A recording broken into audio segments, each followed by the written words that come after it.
ఇంత ఆలస్యమైంది, దయచేసి క్షమించాలి. ఇంకొంచెం లేట్ అయితే సహోదరులు నారాయణ గారు ఈరోజు వాక్యాన్ని చెప్పాల్సింది. గత వారంలో సహోదరులు వలి గారు దేవుని యొక్క వాక్యాన్ని మన మధ్య పంచుకొని ఉన్నారు.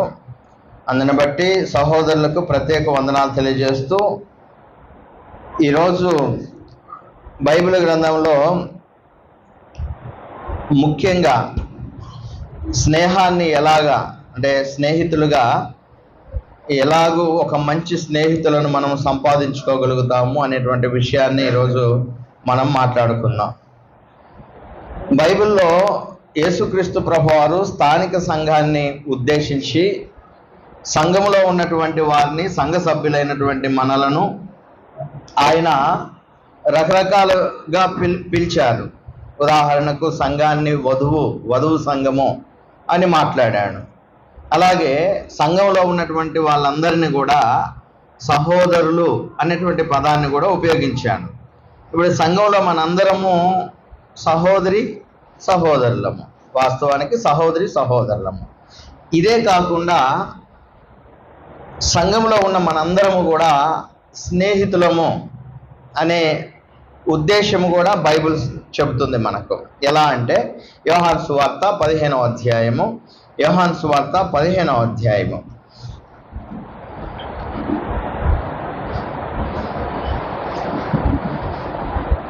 12 నుంచి నేను చదువుతాను. నేను మిమ్మును ప్రేమించిన ప్రకారము మీరొకరినొకడు ప్రేమించవలెననుటయే నా ఆజ్ఞ. తన స్నేహితుల కొరకు తన ప్రాణము పెట్టువానికంటే ఎక్కువ అయిన ప్రేమ గలవాడెవడును లేడు. తన స్నేహితుల కొరకు తన ప్రాణము పెట్టువానికంటే ఎక్కువైన ప్రేమ గలవాడెవడును లేడు. నేను మీకు ఆజ్ఞాపించు వాటిని చేసిన ఎడలా మీరు నా స్నేహితులై ఉందురు. దాసుడు తన యజమానుడు చేయు దానిని ఎరగడు గనక ఇక మిమ్మును దాసులని పిలవక స్నేహితులని పిలుచుచున్నాను. ఎందుకనగా నేను నా తండ్రి వలన వినిన సంగతులన్నిటినీ మీకు తెలియజేసి తిని. సో ఇక్కడ ప్రభు అయిన యేసుక్రీస్తు వారు అపోస్తలులను ఏమని పిలుస్తున్నాడంటే స్నేహితులు అని పిలుస్తున్నాడు. స్నేహితులు. అలాగే యోహాను 3వ పత్రిక 1వ అధ్యాయము ఇక్కడ యోహాను గాయు అనేటువంటి వ్యక్తికి రాస్తా ఉన్నాడు. యోహాను గాయు అనేటువంటి వ్యక్తికి రాస్తూ ఈ విధంగా మాట్లాడుతున్నాడు.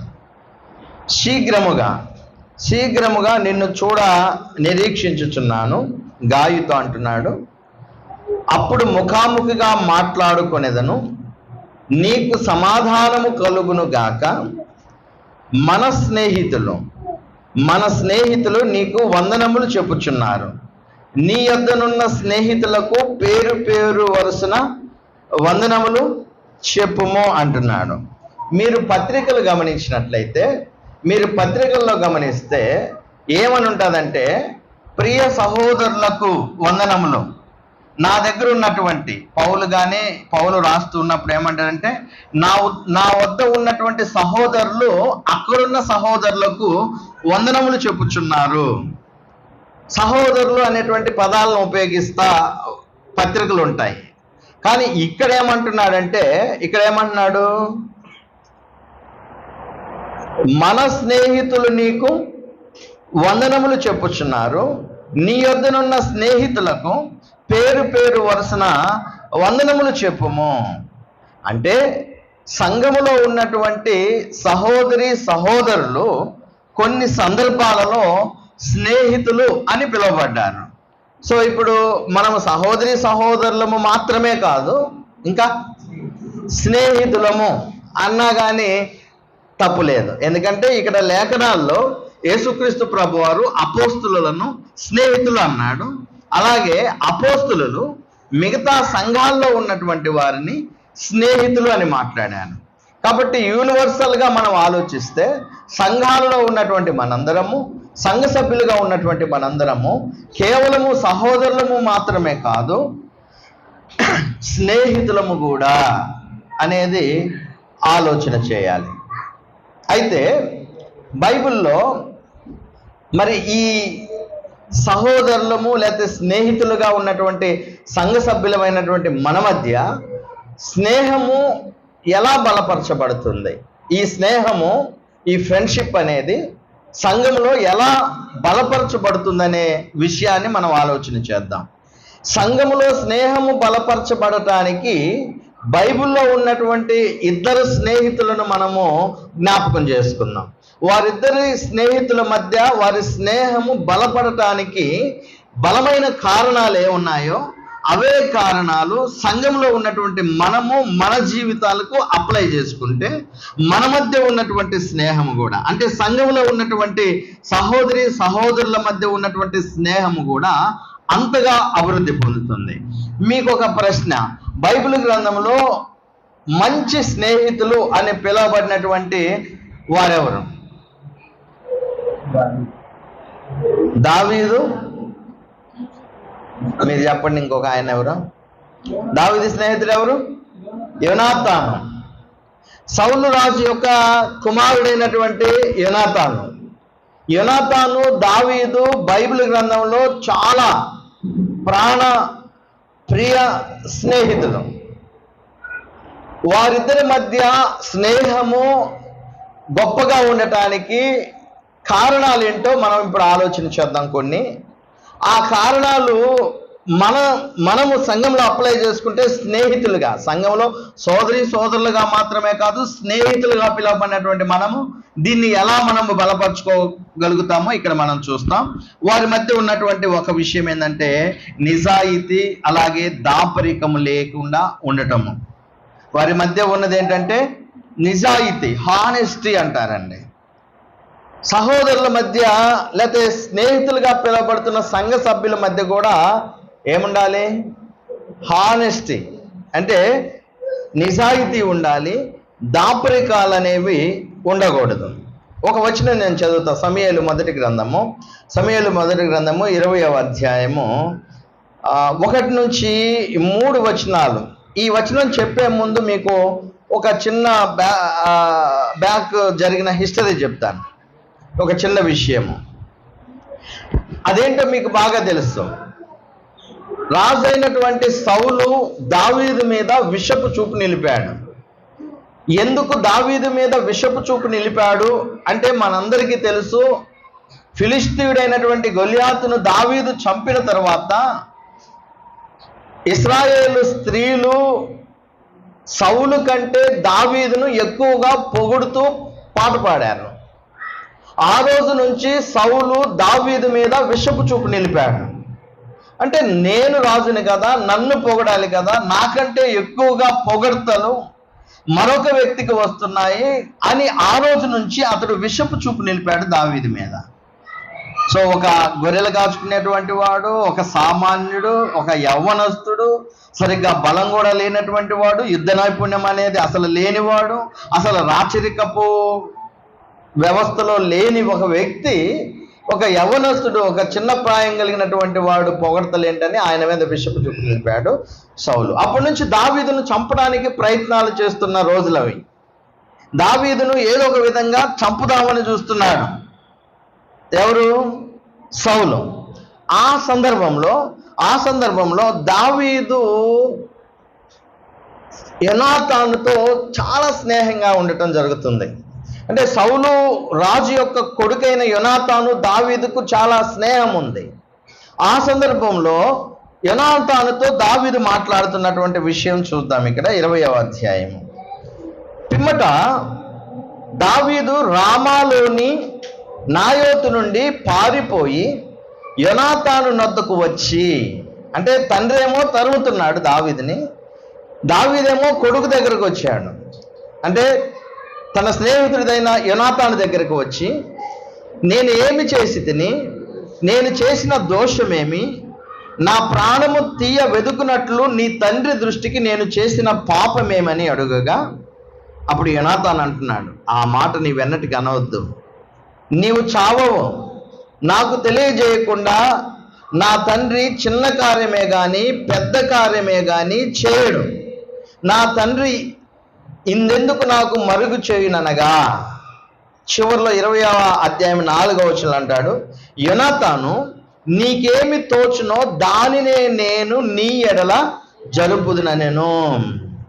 సో ఇక్కడ మీరు గమనించండి, ఒక పక్క తండ్రి దావీదును చంపటానికి ప్రయత్నిస్తుంటే దావీదు తన కొడుకు దగ్గరకు వచ్చి మాట్లాడుతున్నాడు. ఇది ఎక్కడన్నా సాధ్యమేనా? వాస్తవానికి ఏం జరుగుతుందంటే ఇప్పుడు చాలా సందర్భాల్లో తన తండ్రి అయిన సౌలు తన కొడుకైన యోనాతానుతో, ఎరా నువ్వు యెషయి కుమారునితో ఎందుకు కలుసుకుంటావు? అతడు ఉన్నంత కాలము రాజ్యం నీదవ్వదు. వాస్తవానికి సౌలు తర్వాత రాజ్యం తన కుమారుడైన యోనాతాను దవ్వాలా, కానీ ఇక్కడ దావీదు అడ్డం వస్తున్నాడని సౌలుకి అర్థమైంది. సో ఇప్పుడు చాలాసార్లు యోనాతానును మందలించాడు, కొన్నిసార్లు అయితే తిట్టాడు కూడా యోనాతాను, ఎందుకు యెషయి కుమారుడితో నీకు సహవాసం అని. అయితే ఇక్కడ మీరు గమనించినట్లయితే వీరిద్దరు మాటల్లో ఏం జరుగుతుందంటే ఇక్కడ వాళ్ళిద్దరూ చాలా నమ్మకస్తులు, హానెస్టీగా ఉన్నారు. ఆయన అంటాడు యోనాతాను, మా నాన్న ఏది చేసినా నాకు తెలియకుండా చేయడు, నీకు ఏ అపాయము రాదు, ఒకవేళ ఏదైనా వస్తుందని నాకు తెలిస్తే నేను నీకు చెబుతాను, నువ్వేమి ఇబ్బంది పడొద్దు. ఇది నమ్మకత్వం అండి, ఇది నమ్మకత్వము. వాస్తవానికి రాజులు సీక్రెట్స్ మెయింటైన్ చేయొచ్చు. ఇక్కడ యోనాతాను కన్స్పిరసీ చేయొచ్చు. కన్స్పిరసీ అంటే కుట్ర చేయొచ్చు. కుట్ర చేసి దావీదుతో మంచిగా మాట్లాడొచ్చు, ఏం కాదులే నీకు అనొచ్చు. తర్వాత తండ్రికి చెప్పి దావీదుని చంపేయొచ్చు. కానీ వాళ్ళ మధ్య స్నేహం అటువంటి స్నేహం కాదు, వాళ్ళు నిజాయితీ కలిగినటువంటి స్నేహం వాళ్ళ మధ్య. ఒక విషయము ఈ విధంగా ఉంటుందండి, అదేంటంటే the strongest bonds are created by those who allow their friends into innermost places of the heart, revealing the hopes, dreams and fears. అంటే ఒక బలమైనటువంటి స్నేహబంధము ఎవరి మధ్య ఉంటుంది అంటే, ఎవరైతే తమ స్నేహితులను తమ హృదయంలోనికి, అంటే లోపల ఏమీ దాచుకోకుండా పూర్తిగా వాళ్ళ హృదయంలో ఉన్నటువంటి విషయాలను, అవి వాళ్ళ కలలైనా, ఇంకా వారి విశ్వాసాలైనా, వారికి ఉన్న భయాలైనా, ఇంకా ఏదైనా సరే, కొన్ని ఉంటాయి కదా మనం బయటికి అందరికి చెప్పుకోలేనివి, అందరికి చెప్పుకోలేరు కొంతమంది. ఆ చెప్పుకోలేని వాటిని కూడా ఎప్పుడైతే మన స్నేహితులతో మనం పంచుకుంటామో అప్పుడు వారి మధ్య బలమైనటువంటి రిలేషన్షిప్, వారి మధ్య బలమైనటువంటి బంధము ఉందని అర్థం చేసుకోవాలి. అయితే ఇక్కడ అదే జరుగుతుంది. దావీదు మధ్య యోనాతాను మధ్య లోపల సీక్రెట్స్ అంటూ ఏమీ లేవు. వాళ్ళు ఏదైనా విషయాలను బయటికి వాళ్ళు చెప్పుకుంటారండి.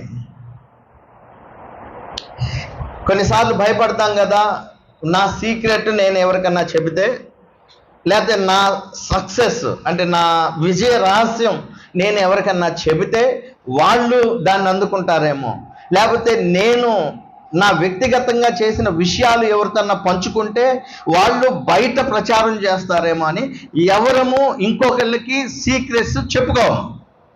కానీ ప్రాణ స్నేహితుల మధ్య అవి ఉండవు. ఈ రోజుల్లో లోకంలో ఉన్నటువంటి స్నేహితుల మధ్య కూడా నేను ఇక్కడ చెబుతుంది ఈ బైబిల్లో స్నేహాన్ని గురించి మాట్లాడుతున్నాను, దైవిక స్నేహాన్ని గురించి మాట్లాడుతున్నాను. దైవిక సంబంధులు కాని వారి స్నేహాలు ఇంత గట్టిగా ఉండవు, నమ్మటానికి వీలు లేదు. ఎందుకంటే బైబిలే చెప్తుంది. కొన్ని విషయాలు చెప్తాను. నమ్మలేనటువంటి స్నేహాలు కొన్ని ఉన్నాయి. దానికి కారణాలు ఏంటంటే, మనం ఏదైతే హృదయంలో ఉన్న విషయాలు వాళ్ళకి చెబుతామో వాళ్ళు దానిని సీక్రెట్గా మెయింటైన్ చేయరు. నమ్మకం లేని స్నేహాలు, వాళ్ళు దాన్ని బయటకు పెడతారు. సామెతల గ్రంథం 16వ అధ్యాయము 28వ వచనము, అలాగే 17వ అధ్యాయము 9వ వచనం నేను చదువుతాను. మూర్ఖుడు కలహము పుట్టించును, కొండెగాడు మిత్రభేదము చేయును. కొండెగాడు మిత్రభేదము అంటే, మిత్రభేదం అంటే ఫ్రెండ్షిప్ని నాశనం చేస్తాడు, సహవాసాన్ని, స్నేహాన్ని పాడు చేస్తాడు, మిత్రభేదం చేస్తాడు. ఎవడంటే కొండెగాడు. కొండెగాడు అంటే అర్థము విషయాలను దాచుకోకుండా వాటిని బయటికి బహిరంగంగా అందరికీ చెప్పేటువంటి వాడు. ఆ తర్వాత ప్రేమను వృద్ధి చేయగోరువాడు. 17వ అధ్యాయము 9వ వచనము. ప్రేమను వృద్ధి చేయగోరువాడు తప్పిదములు దాచిపెట్టును, జరిగిన సంగతి మాటి మాటికి ఎత్తువాడు మిత్రభేదము చేయును. జరిగిన సంగతి మాటి మాటికి ఎత్తువాడు. లోకంలో ఉన్నటువంటి స్నేహాలు ఎక్కువ శాతం ఇలానే ఉంటాయి. ఒకవేళ ఇద్దరి మధ్య చెడిందనుకో, ఇద్దరి మధ్య మనస్పర్ధలు వచ్చాయనుకో, గతంలో నువ్వు ఏ సీక్రెట్ అయితే చెప్పావో దాన్ని నేను అందరికీ చెబుతా, చాటింపేస్తా, నీ పని చెబుతా, నీ బండారం బయట పెడతా అనేటువంటి స్నేహాలు ఉన్నాయి లోకంలో. కానీ గాడ్లీ ఫ్రెండ్షిప్, దైవికమైనటువంటి స్నేహాలు వేరండి. ఇక్కడ దావీదు యోనాతాను ఇద్దరు దేవుని యందు భక్తిపరులా లేకపోతే లోకస్తులా? దేవుని యందు ఇద్దరు భక్తిపరులు. సో భక్తిపరులైనటువంటి వారి మధ్య స్నేహం ఎటువంటిదంటే చాలా హానెస్టీగా ఉంటుంది, నిజాయితీగా ఉంటుంది. అంతెందుకు, యూదా ఏం చేశాడండి? యూదాను యేసుక్రీస్తు నమ్మాడు. ఇప్పుడు ఇందాక యేసుక్రీస్తు మీరు నా స్నేహితులు అన్నప్పుడు అపోస్తులతో వాళ్ళలో ఎవరున్నారు? యూదా ఉన్నాడు. మీరు నా స్నేహితులు, నేను నా తండ్రి దగ్గర ఉన్న విషయాలు ఏమి మీకు దాచట్లా, నేను సమస్తం మీకు చెప్తా. స్నేహితులు దాపరికాలు ఉండవు, స్నేహితులు చెప్పుకుంటారు విషయాలను. సో యేసుక్రీస్తు ప్రభు వారు కూడా అన్ని విషయాలు, ప్రతి విషయము తన శిష్యుడితో పంచుకునేవాడు. ప్రత్యేకంగా ఆయన ఏ ప్రాంతానికి వెళ్ళేవాడు, ఎక్కడికి వెళ్ళాలి, ఎక్కడి నుంచి ఎక్కడికి వస్తాడు, ఆయన రాత్రి కాలంలో ఎక్కడ ఉంటాడు, ఇవన్నీ స్నేహితులైనటువంటి తన అపోస్తులతో ఆయన పంచుకున్నాడు. వాళ్ళలో యూదా కూడా ఒకడు. యేసుక్రీస్తుని పట్టుకోవాలంటే వాళ్ళ వల్ల కావట్లా. ఎందుకంటే ఆయన ఎక్కడుంటారో ఆ గుంపులో ఎవరో వాళ్ళకి అర్థం కాదు చీకట్లో. ఈ సీక్రెట్ తెలిసినటువంటి వాళ్ళు ఎవరంటే అపోస్తులు, పక్కనే ఉంటారు కాబట్టి, అన్నీ క్రీస్తు చెబుతాడు కాబట్టి. సో ఇప్పుడు వాళ్ళు ఎవరిని యూజ్ చేసుకున్నారంటే యూదాను ఉపయోగించుకున్నారు. యూదాకు ఆ ప్లేస్ తెలుసు, యేసుక్రీస్తు ఎక్కడికి వెళ్తాడో తెలుసు, ఆయన పక్కన ఎవరుంటారో తెలుసు. చీకట్లో కూడా యేసుక్రీస్తుని చక్కగా గుర్తుపట్టగలిగినటువంటి వాడు యూదా. ఇప్పుడు యూదా నమ్మదగిన స్నేహితుడా లేకపోతే కపటమైనోడా? ఖచ్చితంగా కపటం. ఎందుకంటే ఇందాకనే మనం చదువుకున్నాం, కొండెగాడు మిత్రభేదము చేయును. యేసుక్రీస్తు ప్రభు వారి విషయములో యూదా అలాగే ఉన్నాడు, నమ్మదగని స్నేహితుడు. ఎందుకంటే యేసుక్రీస్తును పట్టించడానికి ఆ సీక్రెట్ను ఆయన రివీల్ చేసినటువంటి వాడు. కానీ యూదా నమ్మదగని వాడైనా యేసుక్రీస్తు నమ్మదగిన వాడు. మీరు ఒక వచనం చదవండి, మత్తయి సువార్త 26వ అధ్యాయం. మీరు ఈ వచనం గమనిస్తే యేసుక్రీస్తు ప్రభువారు మీరు నా స్నేహితులు అన్నదాన్ని అని ఎప్పుడు అలాగే నిలుపుకుంటాడు ఆయన. మత్తయి సువార్త 26వ అధ్యాయం 49వ వచనం. ఇక్కడ యూదా దారి చూపించాడు. ఆయన్ని పట్టుకోవడానికి వచ్చినటువంటి సైనికులకు దారి చూపించి ఆ తోటలోనికి వచ్చినప్పుడు, ఆ తోటలోనికి వచ్చినప్పుడు జరిగిన విషయం ఇక్కడ 49వ వచనం. వెంటనే యేసు వద్దకు వచ్చి, బోధకుడా నీకు శుభమని చెప్పి, అంటే ఆయన ముందే చెప్పాడు, నేను ఎవరినైతే ముద్దు పెట్టుకుంటానో ఆయనే యేసుక్రీస్తు, కాబట్టి మీరు ఆయన్ని పట్టుకోండి. నేను ఎప్పుడైతే ముద్దు పెట్టుకుంటానో అప్పుడు ఆయన్ని పట్టుకోండి, ఆయన యేసు. అప్పుడు యేసుక్రీస్తు నా చెలికాడా. ఇప్పుడు చెలికాడంటే అర్థం ఏంటి? చెలికాడంటే స్నేహితుడు. అంటే ఆయన ఏమంటున్నాడంటే, నా స్నేహితుడా, నా స్నేహితుడా నీవు చేయవచ్చినది చేయమని అతనితో చెప్పగా వారు దగ్గరికి వచ్చి ఆయన మీద పడి ఆయన పట్టుకునేది. కాబట్టి ఇప్పుడు యేసుక్రీస్తు ప్రభువారు ఏమన్నాడంటే స్నేహితుడు అంటున్నాడు. యూదా కూడా ఏమంటాడు? స్నేహితుడే, బోధకుడా బోధకుడా. కానీ యూదా నమ్మకస్తుడుగా లేడు ఇక్కడ. కానీ యేసుక్రీస్తు ప్రభువారు మాత్రము ఆ సమయంలో కూడా యూదాను స్నేహితుడా అంటున్నాడు. అంటే ఇప్పుడు స్నేహితుడా అని పిలుస్తున్నాడంటే యేసుక్రీస్తు ఏదన్నా ఎటకారంగా మాట్లాడుతున్నాడా ఇక్కడ ఏమన్నా? మనమైతే నిజంగా అంట, ఏం పని చేసావురా నువ్వు, స్నేహితుడుగా నేను నిన్ను స్నేహితుడా అని పిలిచాను కదా, మీరు నా స్నేహితులు అని చెప్పాను కదా, నేను నా సీక్రెట్స్ అన్నీ మీకు చెప్పాను కదా, ఎందుకంటే నేను మిమ్మల్ని నమ్మాను కాబట్టి.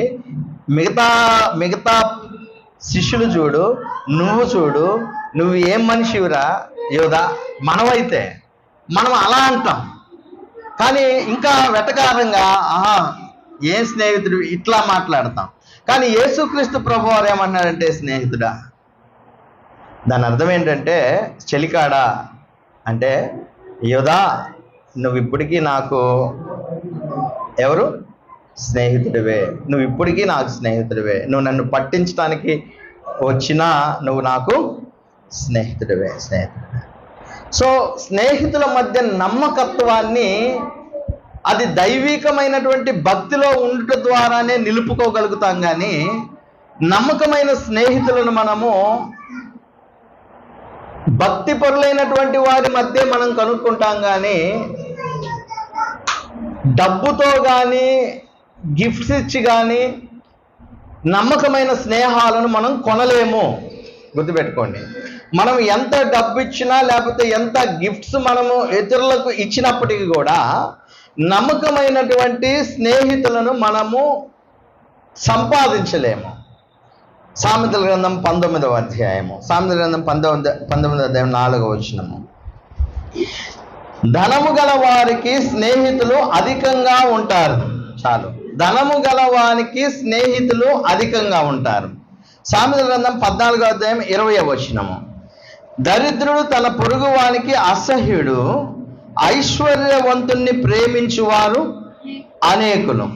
అలాగే సామెతల గ్రంథం 19వ అధ్యాయం 6వ వచనము. అనేకులు గొప్పవారి కటాక్షము వెదుకుదురు, దాతకు అందరూ స్నేహితులే. అంటే దాత అంటే ఎవరు? దానం చేసేవాడు. దానం చేసేవాడికి అందరూ స్నేహితులేనంట. డబ్బు ఇచ్చేవాడికి అందరూ స్నేహితులే అంట. అంటే మీరు చూడండి, సహాయం చేసేవాళ్ళు, డబ్బు ఇచ్చే వాళ్ళకి అది పొందే వాళ్ళు ఏమంటారంటే యు ఆర్ మై ఫ్రెండ్, నువ్వు నా స్నేహితుడు. మళ్ళీ బీదలను అనరాళ్ళు, డబ్బు ఇచ్చే వాళ్ళను, లేకపోతే ఇందాక గిఫ్ట్స్ అంటాం కదా, అవి ఇచ్చే వాళ్ళను స్నేహితులు అంటారు వాళ్ళు. మరి ఈ డబ్బు ద్వారా గిఫ్ట్ ఇచ్చడం ద్వారా పొందిన స్నేహితులు నిజమైన స్నేహితులేనా? కాదు. వాళ్ళు హానెస్టీగా ఉంటారా? ఉండరు. కారణం ఏంటంటే వాళ్ళు కేవలము నువ్వు నాకు స్నేహితుడు అని ఎందుకు అంటున్నారంటే, కేవలము వాళ్ళు గిఫ్ట్స్ ఇవ్వటం ద్వారా, డబ్బులు ఇవ్వటం ద్వారా మాత్రమే స్నేహితులు అంటారు. వాటి ద్వారా నిజమైన నమ్మకమైన స్నేహితులను కొనలేము. ఈ స్నేహాలు కేవలము డబ్బు ఉన్నంత వరకు మాత్రమే పరిమితం. ఆ తర్వాత నువ్వెవడవో నేనెవడనో, డబ్బు పోతే అసలు నీకు నాకు అసలు సంబంధమే లేదు, అసలు నువ్వు నా స్నేహితుడు కాదు. అంతెందుకు, మీరు గమనించండి, పేతురుడు కష్టకాలం వచ్చింది, క్రీస్తును గుద్దుతూ ఉన్నారు, అవమానపరుస్తున్నారు, చంపడానికి సిద్ధంగా ఉంటే నువ్వు ఆయనలో వాళ్ళలో ఒకడు కదంటే అబ్బబ్బబ్బా నాకు ఆయన ఎవరో తెలియదు అన్నట్లు. చూడండి, మీరు గమనించండి, దైవికమైనటువంటి స్నేహాలు నమ్మకత్వాలతో ఉంటాయండి. ఇప్పుడు సంఘంలో ఉన్న మనందరం ఎవరము చెప్పొచ్చు, సహోదరులం మాత్రమే కాదు, స్నేహితులము. మన మధ్య ఏముండాలంటే హానెస్టీ ఉండాలి, నమ్మకత్వం ఉండాలి. మనము ఒకరిని ఒకరము మోసాలు చేసుకోకూడదు. ఏదైనా ఒక విషయాలు ఉంటే వాటిని మనలోనే దాచుకోవాలి. లేకపోతే సహోదరులకు లేకపోతే మన స్నేహితులకు క్షేమాభివృద్ధి కలగజేసేటువంటి విషయాలనే మనం ఎదుటి వారితో మాట్లాడాలి. వాళ్ళని డ్యామేజ్ చేసేటువంటి పరిస్థితి మనం చేయకూడదు, యోధాలాగా ఉండకూడదు. కాబట్టి మన మధ్య ఉన్నటువంటి స్నేహాలు కూడా డబ్బుతో ముడిపడినవి కావు. మన మధ్య ఉన్నటువంటి స్నేహము, సహోదరుల మధ్య ఉండేటువంటి ఈ స్నేహం అనేది డబ్బుతో ముడిపడింది కాదు. ఇది ప్రేమతో ఉండేది. యేసుక్రీస్తు ప్రభువారు ఎలాగా ప్రేమ చూపించాడో, మీరు నా స్నేహితులని యోధాకు ఎలాగ ఆయన చెప్పాడో నా చెలికారా అని, అటువంటి నిజమైనటువంటి ప్రేమతో కూడిన స్నేహము మన మధ్య ఉండాలి. ఆ తర్వాత స్నేహితుల మధ్య ఉండాల్సినటువంటి మరొక మంచి లక్షణం ఏంటంటే ఒకరికొకరు సహకారంగా ఉండాలండి. ఒకరికొకరు సహకారులుగా ఉండాలి. నిబద్ధతతో కూడినటువంటి వ్యక్తులుగా మనము ఉండాలి. నేను ఒక ఉదాహరణ చెప్తా. ఇప్పుడు మనం ఎవరిని గురించి మాట్లాడుకుంటున్నాం? స్నేహితులైన వాళ్ళు దావీదు, యోనాతాను గురించి మాట్లాడుతున్నాం. ఇక్కడ విషయం ఏంటంటే ఒకనొక సందర్భం వచ్చింది. అదేంటంటే దావీదును సౌలు చంపటానికి చూస్తా ఉన్నాడు. ఈట విసిరాడు, ఒకసారి తప్పించుకున్నాడు. రెండవసారి చంపటానికి ప్లాన్ చేస్తున్నాడని దావీదుకి అర్థమైనప్పుడు ఆ రోజుల్లో ఏం జరిగేదంటే రాజు భోజనానికి కూర్చున్నప్పుడు రాజుకు సన్నిహితులైనటువంటి వారు, అలాగే రాజ్యంలో గొప్పగా ఉన్నటువంటి వారు, బహుశా దావీదు అప్పుడు సైన్యాధిపతి అప్పట్లో. అంటే సౌలుకు రైట్ హ్యాండ్ లాగా ఉండేటువంటి దావీదు రాజు భోజనానికి కూర్చున్నప్పుడు వాళ్ళందరూ కూడా రాజుతో కూర్చొని భోజనం చేయటం అలవాటు. అమావాస్య అనేది ఒకటి వస్తుంది అప్పుడు. మరి అప్పుడు ఎందుకు వాళ్ళు కూర్చుంటారో మనకు తెలియదు. అయితే దావీదుకి తెలిసింది సౌలు చంపాలని చూస్తున్నాడు. అప్పుడు దావీదు తన స్నేహితుడైన యోనాతాను, రాజు అంటే సౌలు యొక్క కుమారుడైన యోనాతాను దగ్గరికి వచ్చి ఏమంటున్నాడంటే, యోనాతానా, మీ నాయన నన్ను చంపడానికి చూస్తున్నాడు. అమావాస్య రోజు భోజనానికి కూర్చుంటాం. ఆయన మనసులో ఉన్నది ఏంటో నువ్వు కనుక్కోవాలి. నువ్వు కూర్చున్న తర్వాత అడుగుతాడు నన్ను ఖచ్చితంగా, దావీదేడి భోజన బల్ల దగ్గర అని మీ నాన్న అడుగుతాడు. అడిగినప్పుడు నువ్వేం చెప్తావంటే, దావీదు తన సొంత ఊరైన బెత్లెహేముకి వెళ్ళాడు బలి అర్పించడానికి, ఈరోజు రాలేదని చెప్పు. మీ నాన్న ఆ మాట విన్న తర్వాత కామ్గా ఉంటే నన్నేమి చెయ్యడని నాకు అర్థం. అలా కాకుండా మీ నాయన వేరేలాగా రియాక్ట్ అయ్యాడనుకో, నన్ను ఖచ్చితంగా చంపటానికి చూస్తున్నాడని అర్థం అని చెబుతూ, మొదటి సమయంలో 28 ఒకసారి చూడండి. 20వ అధ్యాయము 8వ వచనం. 20వ అధ్యాయం 8వ వచనం. నీ దాసుడినైన నాకు, చాలు, ఇదే ఉపకారం. నీ దాసుడినైన నాకు ఉపకారం చేయి. ఇప్పుడు దావీదు యోనాతాన్ని ఏమంటున్నాడు? నేను దాసుని, సర్వెంట్. ఎందుకంటే రాజకుమారుడు యోనాతాను, తర్వాత రాజు అవ్వాల్సినటువంటి వాడు యోనాతాను. సో ఇప్పుడు దావీదు తాను తగ్గించుకున్నాడు. స్నేహితుడైనా సరే తగ్గించుకుని ఏమన్నాడంటే, నేను నీ దాసునైనా నాకు ఒక సహాయం చేయి. ఏ సహాయము? ఇప్పుడు నేను చెప్పాను. మీ నాన్న మనసులో ఏదుందో కనుక్కో. నన్ను చంపాలని చూస్తున్నట్టు నీకు అర్థమైతే నాకు చెప్పు, నేను తప్పించుకొని వెళ్ళిపోతా. నాకు దయచేసి సహాయం చేయి అన్నాడు. యోనాతాను సహాయం చేశాడా లేదా? యోనాతాను సహాయం చేశాడు. వాళ్ళ నాన్న మనసులో ఉన్నది అర్థమైంది. వాళ్ళ నాన్న దావీదును చంపడానికి ప్రయత్నిస్తున్నాడని యోనాతానుకి అర్థమైన తర్వాత దావీదును యోనాతాను తప్పిస్తాడు, సహాయం చేస్తాడు. స్నేహితుల మధ్య ఏం అవసరము? ఇందాక నమ్మకత్వము చెప్పాము, హానెస్టీగా ఉండాలని చెప్పాము. ఇప్పుడేమో సహాయ సహకారాలు ఉండాలి స్నేహితుల మధ్య. ఇప్పుడు యోనాతాను సహాయం చేశాడు. కొన్ని సంవత్సరాలు గడిచిపోయినాయి. ఎంత దాకా గడిచిపోయినాయంటే దావీదు మరలా సౌలు ముఖం కూడా చూడటానికి ఏదో సీక్రెట్గా 1-2 సార్లు కలిశారులే కానీ దగ్గరికి రావటం కానీ, మళ్ళా తన సొంత ప్రదేశానికి రావటం కానీ, యోనాతానును ఏదో 1-2 సందర్భాలు యోనాతాను కలిశాడు, అంతే సీక్రెట్గా. అసలు కలవలేదండి. చాలా గ్యాప్ అయిపోయింది వీళ్ళ మధ్య. వేరే ప్రాంతంలో దావీదు ఉంటున్నాడు. సౌలేమో దావీదును చంపడానికి వెతుకుతా ఉన్నాడు. ఫైనల్గా ఒకరోజు ఫిలిష్తీయులతో యుద్ధం వచ్చింది. ఫిలిష్తీయులతో యుద్ధం వచ్చినాక ఆ యుద్ధంలో సౌలు తన కొడుకులు యోనాతాను, దావీదు స్నేహితుడైన యోనాతాను చచ్చిపోతారు. వాస్తవానికి ఒకవేళ దావీదే ఆ యుద్ధంలో ఉన్నట్లయితే ఖచ్చితంగా యోనాతాను కోసం తన ప్రాణాన్ని కూడా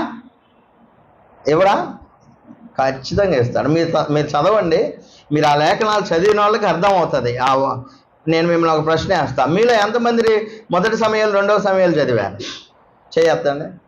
సమయాల గ్రంథం, మొదటి సమయాల గ్రంథం, రెండవ సమయాల గ్రంథం మీలో ఎంతమందిని చదివారు? 3, 4, 5. విషయాలు అర్థం అవ్వాలంటే మీరు బైబిల్ చదవాలి.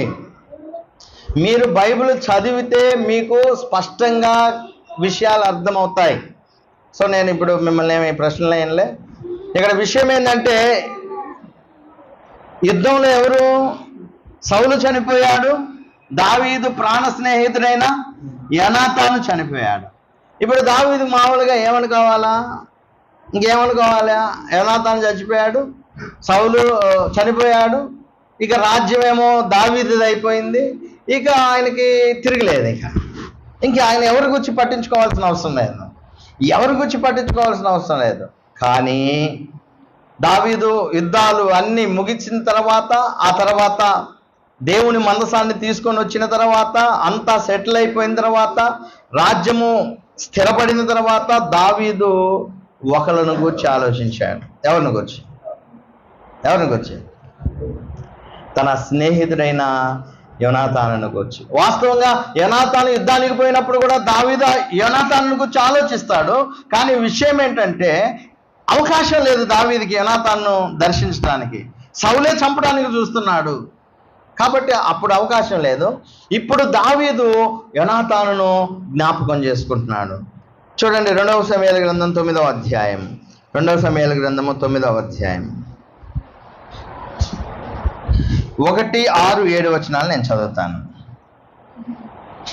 యోనాతానును బట్టి నేను ఉపకారము చూపుటకు. ఇందాక 20వ అధ్యాయం 8వ వచనంలో ఏం చదివారు మీరు? ఇందాక 20వ అధ్యాయం 8వ వచనంలో దావీదు యోనాతానుతో అంటున్నాడు, నేను నీ దాసుడినైన నాకు ఒక ఉపకారం చేయి. స్నేహితుడు చేశాడు ఉపకారం. ఇప్పుడు ఆ ఉపకారాన్ని దావీదు మర్చిపోలా.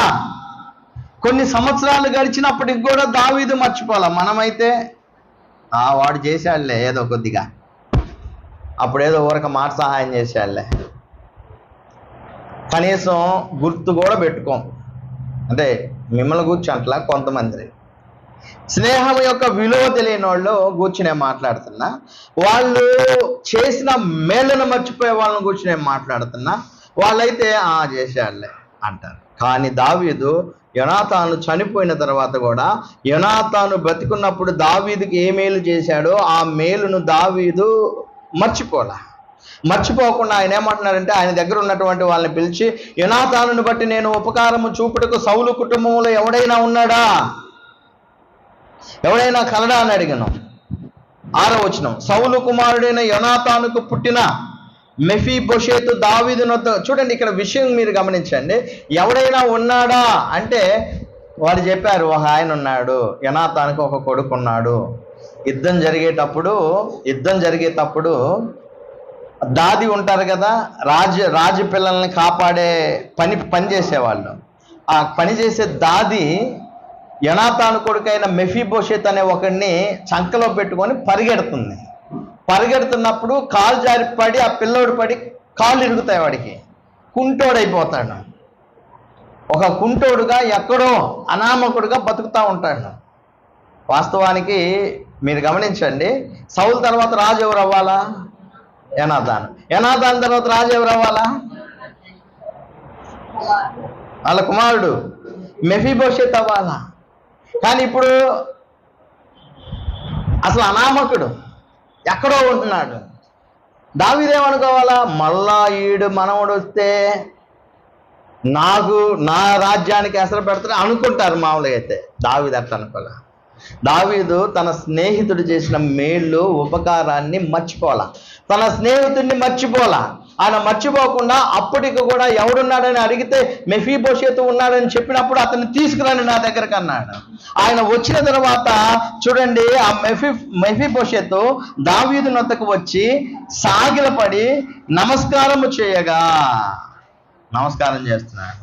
దావీదు మెఫీబోషెతు అని అతన్ని పిలిచినప్పుడు అతని చిత్తము, నీ దాసుడిని నేనున్నాను. ఇంతకు ముందు ఎవరు అన్నారు ఈ మాట? దావీదు, నీ దాసుడిని నేను. ఇప్పుడు ఎవరు అంటున్నారో తెలుసా? దావీదుని తన స్నేహితుడు కొడుకు అంటున్నాడు, నీ దాసుడిని నేను. అందుకే ఒక విషయాన్ని గమనించాలి, కలిమి స్థిరంగా ఉండదు, కలిమి అనేది స్థిరంగా ఉండదు. అలాగే కీర్తి కూడా స్థిరంగా ఉండదు. కిరీటాలు తరతరాలు ఉండవు. ఎప్పుడు ఏమవుతుందో ఎవరికి తెలియదు. సో మనము కలిమి ఉన్నా లేకపోయినా మనం ఒకేలాగా ఉండాలి. ఉదాహరణకి నేను నడిచిపోయి వాక్యం చెప్పిన రోజులు ఉన్నాయి. ఒక సైకిల్కి పంచర్ వేయించుకోవడానికి 3 రూపాయలు లేని రోజులు నేను గడిపా, నిజం చెప్తున్నాను. అలాగే ఒక సైకిల్ని అడ్డం పెట్టుకొని, ఒక పాత సైకిల్ అడ్డం పెట్టుకొని నడిచి వెనక మైక్ అవి సెట్లు అవి తీసుకొని నడిచిపోయి సేవ చేసిన రోజులు ఉన్నాయి. ఆ తర్వాత బండి వచ్చింది, లేకపోతే కారులో తిరగగలుగుతా ఉన్నాను. నేను అనుకుంటాను, కారు శాశ్వతం కాదు, బండి శాశ్వతం కాదు, సైకిల్ శాశ్వతం కాదు. ఏ సందర్భంలోనైనా మనం ఎలా ఉన్నామో అలాగే ఉండాలి. దేవుడు మనల్కి ఏ స్థితి ఇచ్చాడో ఆ స్థితిలోనే మనం ఉండాలి. అన్నీ ఎప్పుడు ఒకేలాగా ఉండవు. ఇందాక నేను నీ దాసునన్న ఆయన ఇప్పుడు రాజు అయ్యాడు, రాజు ఏమో దాసుడయ్యాడు. సో గుర్తుపెట్టుకోండి, ఇవి మనకన్నీ పాఠాలండి, ఇవన్నీ పాఠాలు. కాబట్టి ఇక్కడ మీరు గమనించండి, దావీదు అంటున్నాడు, నువ్వు భయపడవద్దు, నీ తండ్రి అయిన యోనాతాను నిమిత్తము నిజముగా నేను నీకు ఉపకారము చూపి నీ పితరుడైన సౌలు భూమి అంతయు నీకు మరలా ఇప్పింతును, మరియు నువ్వు సదాకాలము నా బల్ల యొద్దనే భోజనము చేయదు అని సెలవేయగా. అంటే you are also one of the princess, లేకపోతే ప్రిన్స్, అంటే నువ్వు కూడా ఒక రాజకుమారుడివి. ఒక్కసారి మీరు ఆలోచించండి, వాళ్ళ స్నేహం ఎంత గొప్పదంటే యోనాతాను చేసిన మేలు దావీదు మర్చిపోలేదు.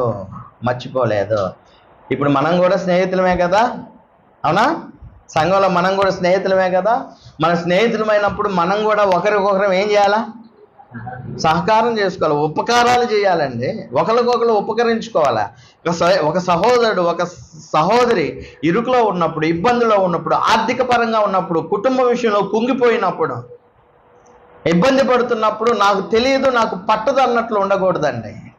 కొరింథీయులకు రాసిన మొదటి పత్రిక 10వ అధ్యాయము, కొరింథీయులకు రాసిన మొదటి పత్రిక 10వ అధ్యాయం 24వ వచనంలో ఈ విధంగా ఉంది, ఎవడును తన కొరకే కాదు ఎదుటి వారి కొరకు మేలు చేయి చూచుకొనవలెను. సంఘంతో చెప్తున్న మాటలు ఇవి. తన కొరకే కాదు ఎదుటి వారి కొరకు మేలు చేయాలి. అలాగే కాదు, 2వ తెస్సలోనిక 3:13 అంటాడు, సహోదరులారా మీరైతే మేలు చేయుటలో ఏం చేయకూడదు?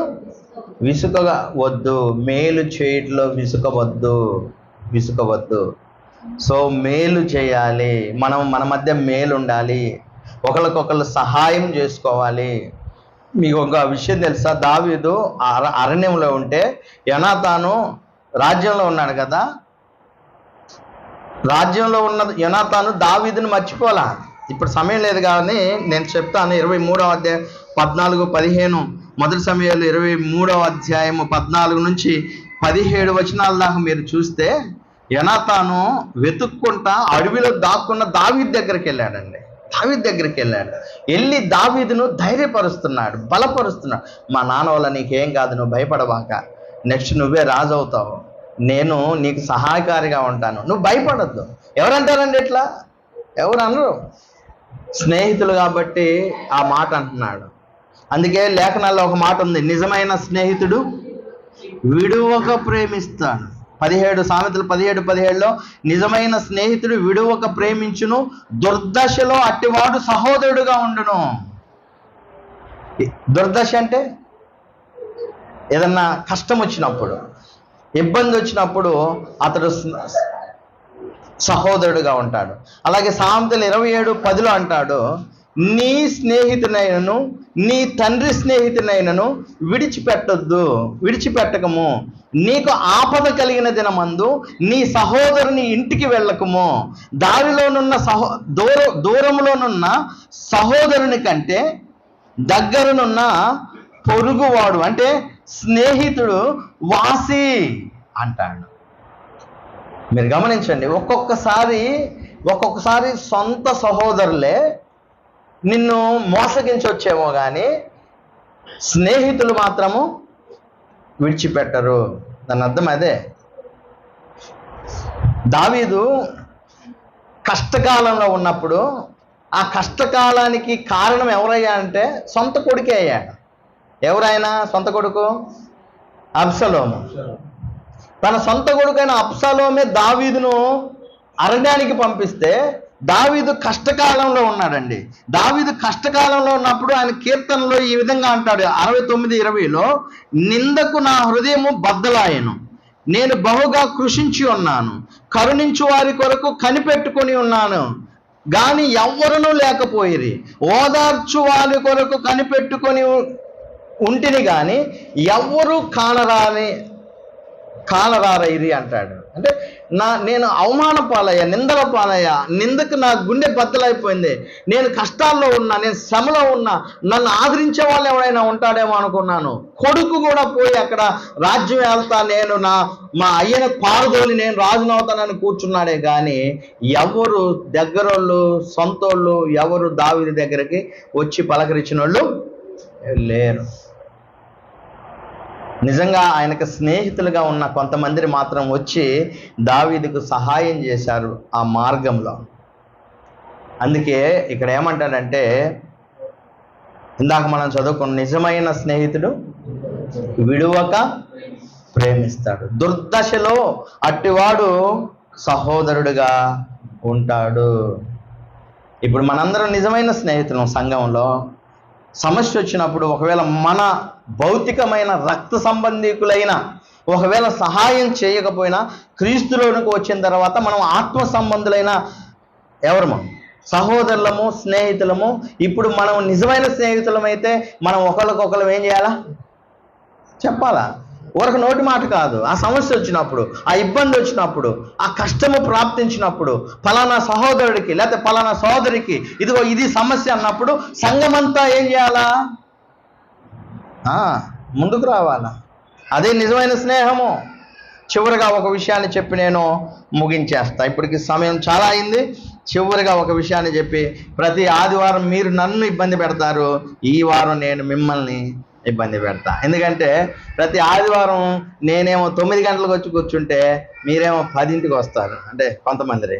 సో ఇప్పుడు మీరు ముందు వచ్చారు, నేను లేటుగా వచ్చా, కొంచెం సేపు ఓపిక పెట్టుకోండి.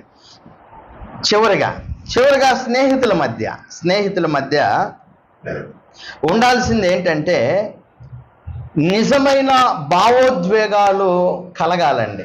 భావోద్వేగాలంటే ఎమోషన్స్ అంటారు కదా, ఎమోషన్. నిజమైన స్నేహితులైతే వారి మధ్య ఎమోషన్స్ ఉంటాయి. ఎమోషన్స్, భావోద్వేగాలు. 1 సమూయేలు 20:41 ఇక్కడ దావీదు యోనాతానును ఇంకా విడిచి వెళ్ళాల్సిన పరిస్థితి వచ్చింది. ఇంకా అక్కడ ఉండటానికి దావీదుకి అవకాశం లేదు. అప్పుడు వాళ్ళిద్దరి మధ్య జరిగిన సంభాషణ మనం చూస్తాము. వాళ్ళిద్దరు మాట్లాడుకున్న తర్వాత 1 సమూయేలు 20:41 వాడు వెళ్ళిపోయిన వెంటనే దావీదు దక్షిణ దిక్కు నుండి బయటకు వచ్చి 3 మార్లు సాష్టాంగ నమస్కారము చేసిన తర్వాత వారు ఒకరినొకరు ముద్దు పెట్టుకొనొచ్చు ఏడ్చుచుండిరి. ఇలాగుండగా దావీదు మరింత బిగ్గరగా ఏడ్చెను. ఎవరిని పట్టుకొని? యోనాతాను పట్టుకొని ఏడుస్తున్నాడు దావీదు.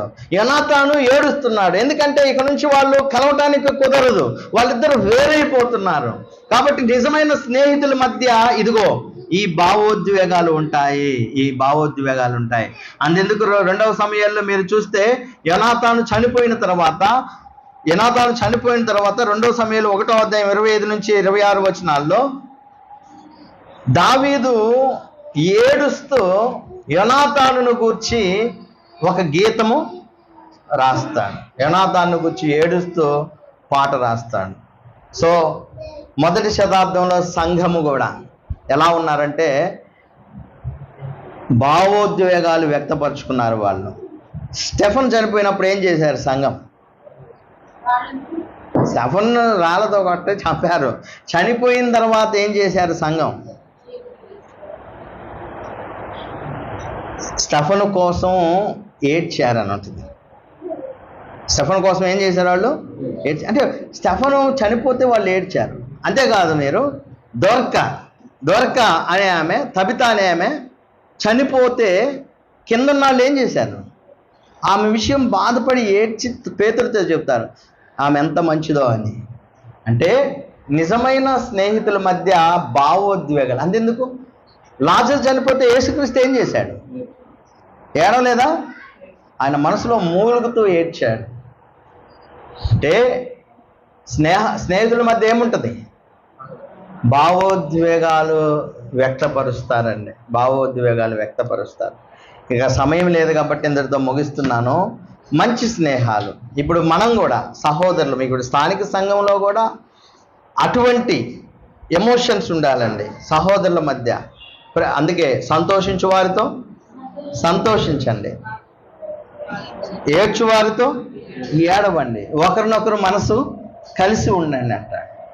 సో మనము ఆ భావోద్వేగాలను కూడా మనం వ్యక్తం చేసినప్పుడు మనము నిజమైన స్నేహితులముగా ఉంటాము.